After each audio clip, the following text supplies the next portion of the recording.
जिन्तु दैमारि बे जिन्तु दैमारिया दिनै बिटिआरनिफ्राय इउरप हादरमायाव बिरलांगोन अख्रां साजों फै जों नायनो बिथांनि बे समाव दंफैयो उदालगुरि जिल्लानि सिङाव थानाय हरसिंगानि साखाथि सुमापारा गामियावहाय आरो बे सुमापारा गामियाव सासे फंबायनि खाथियावहाय आं फैदों जाय बे फंबाया दिनै गावनि सिनायथिखौ होगोन आरो बिथांनि खाथियाव फैनायनि गुबै जाहोना मा बेखौ आं बिथांनि खाथियाव थांनानै सोंगोन दिनै बिथां जिन्तु दैमारिया दिनै जोंनि गेजेरनिफ्राय सासे फरायसा बर' हारिनिफ्राय सासे फरायसा आरो बे फरायसा हिसाबै बिथाङा दिनै गुबुन हादोराव थांना जोंनि भारत हादरनिफ्राय गोजान मोनसे हादोर जाय इउरपनि हांगेरि होननाय मोनसे हादोर बे हांगेरि हादोराव बिथाङा फरायनो थांनो ओंखारदों दिनैनि गेजेरावनो बिथाङा रावना होगोन दिनैनि गेजेरावनो बिथाङा थांगोन दा बे समावहाय बिथाङा माबायदि फरायनानै आरो ओजों थांनानै माबायदि फरायहैगोन आरो मा साबजेक्ट लानानै मा डिपार्टमेन्ट लानानै बिथाङा बे इउनिभारसिटियाव फरायनो थांनो नागिरदों बेनि बेलायाव आं बिथांखौ सोंनो नागिरदों दा बयनिसिम आंनि नायगिरि नोंथांमोनखौ खुलुमहरनानै दिनै बे जिथु मोगामोगि आयदा बे मोगामोगि आयदाखौ आं आरो बिथां जिन्तु दैमारिनि बिफा दं बिथाङाबो बुंगोन दा बे समाव आङो खुलुमबाय फंबाय खुलुमबाय नोंथां बे समाव जिहेतु नोंथाङा असमनि जानानै बिटिआरनि जानानै बर' हारिनि गेजेराव मोनसे गोग्गाथाव फिथाइ लानानै नोंथाङा सासे फरायसा महरै गुबुन हादराव नोंथाङा फरायहैनो नागिरदों दा बे समाव नोंथांनि सिनायथिखौ सिगां होग्रोदो आरो नोंथाङा गुबुन हादराव थांनानै माबायदि फरायनो नागिरदों सिगां माबायदि फरायदोंमोन बेखौ आं सोंलांगोन दा बे समाव नोंथांनि सिनायथिखौ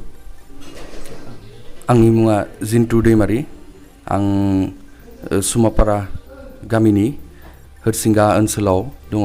उदालगुरि डिस्ट्रिक्ट आरो आं जे फरायनो नागिरदों बे जाबाय एम ए इन्टारनेशनेल रिलेशन्स बे हांगेरि होननाय हादराव इउरपनि सिङाव दङ बेयावहाय आं दिनै आवगायलांगोन दिनैनि बे समाव दा नोंथाङा जिहेतु गुबुन मोनसे हादराव थांनानै नोंथांनि जिथुनाखि फरायनायनि केरियारखौ दानो नागिरदों नोंथांनि लाइफखौ दानो नागिरदों बे समाव नोंथाङा गिबि फरायजेननाया बबेयाव फरायजेनदोंमोन गिबियावथ' आङो नार्सारिनिफ्राय आं 10 सेम बिथिं डायमन्डआवनो दंमोन डायमन्ड इंलिश स्कुल हरसिंगा बिनि उनावहाय 10 जोबनानै अक्जिलियामाव थांनाय जादों अक्जिलियाम उदालगुरि बेयाव 11-12 आर्ट्सआव खालामनाय जाबाय बिनि उनावहाय आङो बेंगलराव सेन्ट जसेफ्स कलेज होननाय दङ बेयाव खालामहैनाय जाबाय डिग्रिखौ BA in history economics and political साइन्सआव बिनि उनाव 2020आव ग्रेजुवेट जादोंमोन बेवहाय दा बिब्दियैनो आं एप्लाइ खालामबाय बेफोर स्कलारशिपखौ बे स्कलारशिपनि नामानो जाबाय स्टाइपेन्डियाम हांगेरिकाम स्कलारशिप बेखौ हांगेरिनि गभर्नमेन्टआ होनाय जायो बेयो मोनसे फुलि फान्डेड स्कलारशिप बेयाव नोंनि लिभिं कस्ट जानाय थानाय नोंनि बेखौ होनाय जायो प्लास टिउसन फिस जेखौ बुङो जे कलेजनि खरसफोर जे फिसफोरखौ होनो नाङा बेखौ बिसोरो होनाय जायो आरो दा बे एप्लाइ खालामनायनि समावहाय नोंथांखौ सोरबाफोर थुलुंगा होदोंमोन नामा नोंथाङा मानिफ्राय एप्लाइ खालामनानै बे फरायनायनि चान्सखौ मोननो हादों थुलुंगा मानेथ' बिब्दिनो आंहा हायार सेकेन्डारिफोरनिफ्रायनो इन्टारेस्टआ पलिटिकेल साइन्स साबजेक्टआव हाबहांनायमोन जोंनिथिंथ' गोबां बिदिनो पलिटिकेल सिचुवेशन्सफोर जाबाय थायो बेफोरबायदियावनो गोबां इन्टारेस्टफोरा हाबलांनाय दा बिब्दियैनो आं सानबाय आङो डिग्रिखौ पलिटिकेल साइन्सआवनो हाबगोन होननानै दा बिब्दियैनो आं बेंगलराव थांनाय जादोंमोन दा बेवहाय गोबां कम्पिटिसनफोरबो लोगो मोनबाय बिब्दिनो गोबां गिदिर स्कुलफोरनिफ्राय फैबाय दिल्ली पाब्लिक स्कुल बेफोरबायदि गिदिर जायखौ जोङो हमना मोनहायाखैमोन फार्स्टआव गोबां कम्पिटिसन जेनेबा हमना ला इंलिसफोरनि खेथ्रआवबो जोंनि बिथिंनि इंलिस बेंगलरनि इंलिस बहुद फाराग दङ माने लेभेल जे स्टेन्डार्ड बुङोना B1 B2 C1 C2 बिदि फाराग थाजोबो इंलिस लेभेलफोराबो दा गोबां बिदि फाराग दङ दा बेफोरावबो बहुद खस्थ' मोनहैदोंमोन फार्स्टआव नाथाय एडजास्ट जालांबाय बिदिनो कम्पिटिसनखौ आंबो होसोनांगोन सानबाय दा बिब्दिनो मोजाङै बिदि सोलोंलांबाय थाबाय आरो बिब्दिनो गोबां बिदि प्रफेसार्सफोर लोगो मोनबाय जायहा आंनि फिल्डआव एक्सपार्ट्समोन आरो बिब्दिनो गोबां बिसोरो आंखौ उत्साह होबाय गोबां बिदिनो इन्ट्रेस्टखौ बिदि दावगाहोबाय थाबाय दा बिब्दिनो गोबां प्रफेसार्सफोर हेल्प खालामनायनि जुगिदि आरो बिसोरनि उत्साह बिसोरनि मावनाय बिसोरनि फोरोंनाय बेफोरखौ लानानै आं गोबां बिदि उत्साह लानानै आं बिब्दिनो बे कर्सखौ लानो आवगायनाय जाबाय दा बे समाव नोंथाङा जिहेतु फरायदों फरायनाय हिसाबै फरायसा हिसाबै नोंथांखौ फरायनायनि बेलायावहाय बांसिन सोर एनकारेजमेन्ट खालामदों फरायनायनि न'खरनि खेथ्रआवथ' जा फादारानो जेनेबा बेफोरबायदि जोंफोरबायदि मा होनना बुङो बेफोरबायदि मोनसे जे लेभेल थायो मोनसे न'खरा बेफोरबायदियाव फ्राय नुनायानो जायो जे फोरिनायनि जुगिदि माबा मोनसे मोनहैयो होननानै दा बेफोरबायदियावबो मोनसे एनकारेजमेन्टमोन बेबो मोनसे रिजन जेखौ बुङो जे जोंनि कारन बे मोनसे गिदिर कारन दा बेनि उनावथ' नायनो थाङोबा आरो बिथिं जोंनि प्रफेसार्स मेनलि गोबां बिदि इन्सपिरेसनमोन बिसोरो बहुद बिदिनो इसोरनि मावनाय इसोरनि रिसार्च जेखौ आं इन्टारेस्ट दङ बे फिल्डआव इन्टारनेसनेल रिलेसन्सआव बेखौ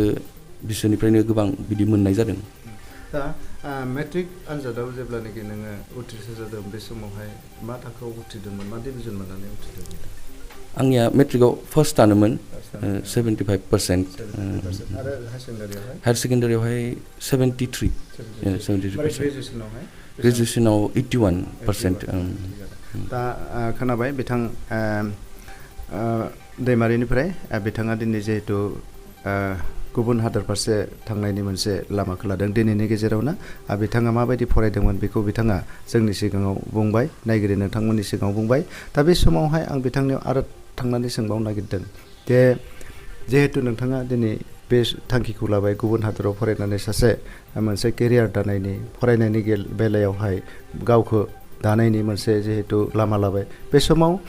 जोंनि बर' गथ'फोरल' नङा असमनि एबा भारत हादरनि बे फरायसाफोरखौ मा होननानै इनकारेजमेन्ट हरगोन मा होननानै थुलुंगा हरगोन आं बेखौनो बुंनो सानो जे जोंनि जे हास्थायनाय जे थांखि बे जेब्लायबो थानांगौ आरो बे थांखिखौ नोङो होसोलांनायाव गोबां बिदिनो बादा बादि मोनगोन गोबां कम्पिटिसन लोगो मोनगोन गोबां बिदिनो हेंथा हेंथिफोर लोगो मोनगोन नाथाय जोङो जेब्लायबो थांखिखौ जोङो नुहुरबाय थानांगौ होसोलांबाय थानांगौ आरो सेस्था खालामबाय थाबा जोङो मोननो हानाया बे गोबारै बे स्ट्रंलि जों मोनखाथारगोन बेखौ जोंनि हास्थायनायखौ दा नेक्स्ट जेनेरेसनखौ मा होननानै बुंगोन दा फरायनायनि बेलायाव माबायदि जानांगौ गथ'फोरा फरायनायनि बेलायाव जों जेखौ लुबैयो जे फिल्डखौ हास्थायो जे सोरबाफोर बे मोनसे खौरांखौ बिराद नायनो गोनां बाथ्रा जे जोंनिथिं गोबां साइन्स सोरबा आर्ट्स सोरबा इन्जिनियार सोरबा डक्टर बिदिल' जानांगौ होनना बुङो नाथाय बिनि बादैबो जे गोबां फिल्ड दङ बेखौ जोङो नुना मोनस'वा माने गोबां बिदिनो पेरेन्टसफोराबो आन्दायलाङो दा बिब्दियावनो आं गोबां बिदिनो स्टुडेन्टसफोर नुबाय जायहा पेरेन्टसनि बेलायाव साइन्सखौ लानानै इन्जिनियार्स डक्टर्सफोर फोरोंहैदोंमोन नाथाय बिस्रा गोसो गैयामोन दा बिदिनो आं गोबां फेलें जानायखौ नुबोबाय आंनिनो लोगोफोर दङ बेफोरबायदि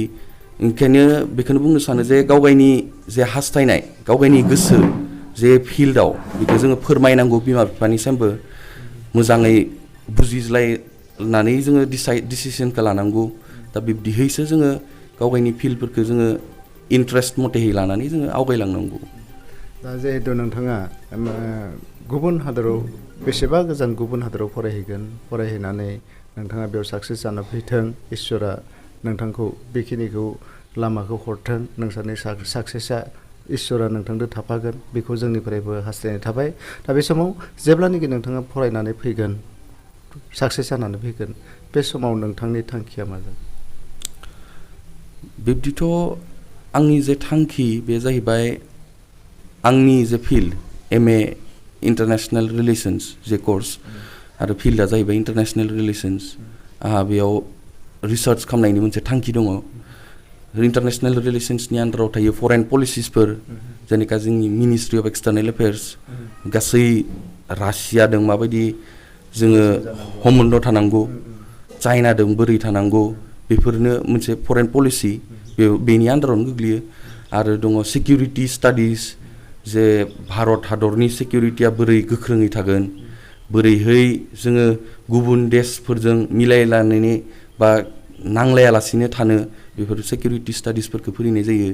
दा बिब्दिनो आंनि इन्ट्रेस्टफोरालाय foreign policy security studies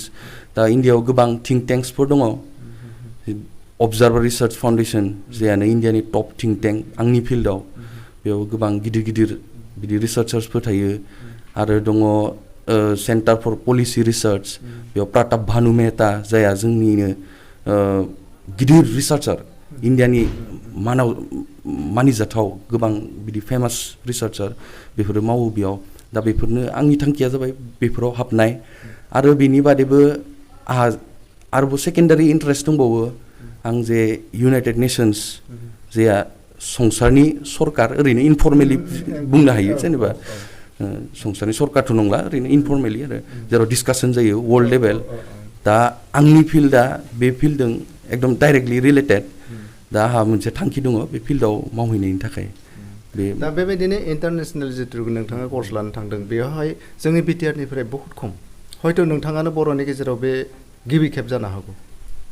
international रिलेसन्सआवथ' दङ जेनेबा इन्टारनेसनेल रिलेसन्सआ एसे यां फिल्ड होननाय बुंनाय जायो इन्डियायाव दा इन्डियायाव नायनो थाङोब्ला जवाहरलाल नेहरू इउनिभार्सिटि दिल्लीयाव दङ आरो बिथिं जामिया मिलिया इस्लामिया दिल्लीयावनो बेबो आरो साउथ एसियान इउनिभार्सिटि दिल्लीयावनो बेबो इनाव जादबपुर इउनिभार्सिटि कलकाता पन्डिचेरि इउनिभार्सिटि बिदि गंबाना 6टा बिदियावल'सो दङ आरो बे फिल्डआ माने यां फिल्ड आसामाव दायो बेखौ स्टार्टखौनो खालामनाय जायाखै आरो बे कर्सखौ दा माने बहुत प्रिभिलेन्स जाखाबाय बे कर्सआ दा फैखासिगोन आरो फैनाया दा बे समाव जिहेतु नोंथाङा इन्टारनेसनेल करस्पन्डेन्ट जितु कर्स होनना बुंनांगोन बेखौ माने करस्पन्डेन्ट नङा रिलेसनशिप दा बे समावहाय बुहुमनाङैनो गोबां दावहाफोरा थांगासिनो दङ दा बे स्टाडिनि गेजेरजों बुहुमनि जिथुनिखि गुबुंले थासारि गावजों गाव नांलायनाय बेखौ नोंथांमोनानो खालामनांगोन नङा होमबा फरायखांनायनि उनाव दा बे समावहाय जिहेतु दावहाया जागासिनो बे दावहाखौ होबथानायनि बेलायाव नोंथांनि जिथुनिखि लानो गोनां थांखि बे लानो गोनां थांखिया मा जानो हागौ दाथ' नायनो थाङोबा बहुद जेनेबा खनसेयावनो बुंनो हाया बे बाथ्राखौ गोबां कान्ट्रिहा गावबा गाव मोनसे आइडियलजि थायो दा जेनेबा रासियाखौ नायनो थाङोब्ला बिसोरो मोनसे आइडियलजि फल' खालामो बेखौ जोङो डिभाइड खालामनाय हेंसा जायो बिथिं रासिया मोनसे पार्ट जाहैयो बिथिं वेस्ट होननायनि मोनसे पार्ट जाहैयो दा बिब्दिनो गोबां बिदि आइडियलजि दङ दा नाथाय बेखौनो जोङो हास्थायनांगौ बा जोंनि रिसार्चार जोंनि जे फिल्डआवबो बिसोरबो गोबां बिदिनो रिसार्च खालामगासिनो गोबां बिदिनो मोनसे राहाखौ दिहुनगासिनो सलिउसन्सफोरखौ दा बिब्दिनो बुङो जे जोङो मोनसे इउनिटिखौ जोङो गावजों गाव डिसकासन्स जेयानो इन्टारनेसनेल लेभेलाव जेब्लायबो मेनानो जाबाय डिप्ल'मेसि मोनसे टेबोलाव जलायनानै रायलायनाय सावरायलायनाय बेखौ जोङो जेब्लायबो हास्थायनांगौ इन्टारनेसनेल लेभेलाव जेब्लायबो बेनो प्रब्लेमफोर जायोबा डिसकासन बे मेन बेखौनो जों हास्थायनांगौ दा खोनाबाय नायगिरि नोंथांमोन बे समावहाय बिथां जिन्तु दैमारिया जिहेतु मोनसे मोजां मोनसे कर्स लानो थांदों जाय कर्सआ हादोर नाङैनो बुहुम नाङैनो माने रिलेसनशिप जितु लाबोनाय बे लाबोनाय कर्सखौ बिथाङा लानो थांगासिनो दङ थारैनो सोनारगोन दानि इयुथ जेनेरेसननि सायावहाय बुहुमा जिहेतु गुबुंले जानो थांगासिनो दङ बे समाव बे कर्स लानानै बुहुमनि जिथुनाखि हादोरफोर दङ बे हादोरफोरनि गेजेरावहाय बे हादोरजों माबायदि रिलेसन लाखिनानै हादोरखौ फोथांना लाखिनो हायो बेनि सायाव बिथांनि मैखोम बिबान जागोन बिथांमोननि बेखौ दा थारैनो जों बारा सम लालिया बे समाव आं बुंगोन इसोरा बिथांनि खाथियाव थाथों अरायबो आरो इसोरा बिथांखौ नायथों बिथांनि जिथुनिखि थांखि बे थांखिया जाफुंथों बेखौ हास्थायबाय आरो बे समाव आं थांनो नागिरदों बिथांनि असे बिफा बे बिफाया बिथांनि फरायनाय बेलायावहाय माबायदि इनकारेजमेन्ट होनानै नैबे समसिम नैबे पयजनसिम बिथाङा लाना थांखो आं बिथांनि खाथियाव सोंनो आखायाव लादों दा बे समाव खोब माने गोजोनथाव खौरां नोंथांनि न'खरावहाय जिहेतु नोंथांनि फिसा दिनै नोंथांनि न'खरनिफ्राय गुबुन मोनसे हादोराव फरायनो थांगासिनो दङ गावनि जिउखौ दानो थाखाय बे समाव बेसेबां गोजोननाय दङ सारा दिनै बे निउस 24 बड'लेण्डनि रादाब बुथुमगिरि बिथांमोननिसिम जोंनि न'खराव सफैनो हानायखौ रोजा रोजा साबायखर होदों।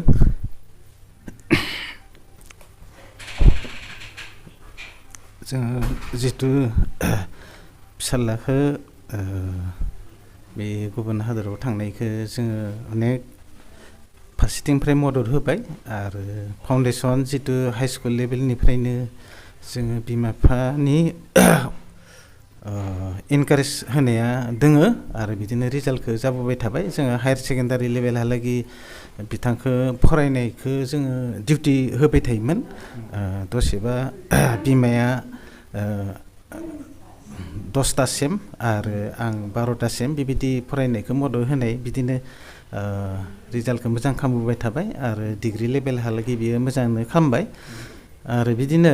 दा जितु बुंलांबाय गुबुन गुबुन प्रफेसारफोरनिफ्राय लिंक मोननानै बा गावनि हास्थायनायदों एबा गोथां आफा इसोरनि अननायदों बिथाङा जितु टारगेट लानाय बेखौ मोननो हादों आरो दिनै बे थांनाय समावबो मोजाङै दैदेनलांगोन आरो बियो जितु कर्सखौ स्टाडि खालामनानै फैगोन बा डिग्रि लाना फैगोन बेयावबो फैनायल' गावल' रोंनायखौ नङा जोंनि इन्डिया बा जोंनि बड'लेण्ड ओनसोलावबो बिनि जोंनाया नुजागोन होननानै जों मिजिंथिदों। थारैनो सासे गथ'नि जिथुनाखि बिफा जानानै गथ'नि मोजांखौ बयबो लुबैयो हिसाबै बिथां जिन्तु दैमारिनि बिफा बिथांखौ फरायनाय समाव माबायदि फरायनो होदोंमोन बेखौ बिथाङा बुंदों आरो थारैनो बिथांनि बिफा हास्थायदों बिथांनि उननि जिउआवहाय मोजां फिथाइ लानानै फैथों आरो हारिनि गेजेराव सासे मुंदांखा जानानै थरसे अलंबार बायदि जोंना थाथों बेखौ बिथाङा हास्थायदों। निउस 24 बड'लेण्डनि जानानै आं चिफ एडिटर कनक चन्द्र बर' गोजोन्थों।